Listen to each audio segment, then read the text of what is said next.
إذا أنت من البنات اللي بترفع حواجبها بهيدا الشكل ده منه شي مقبول. المشكلة أنا حواجبي خفاف فمش قادرة أرجيكن عن جد كيف الغلط، بس الغلط يكون هيك الشكل.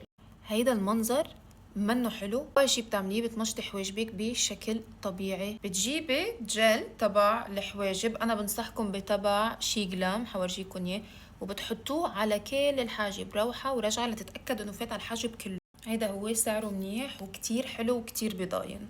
بعدين بالفرشاي مشطه مش لفوق، هيك بزاوية 90 تقريبا، مشطه مع رسمة حاجبكن. بعدين اعملوا هيك ورجعوا كل شي لمحله. شفتوا الترتيب؟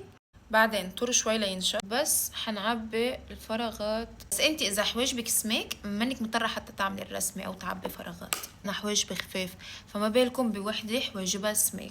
هلا رح نصلح هيدا، بس حنعمل هيك.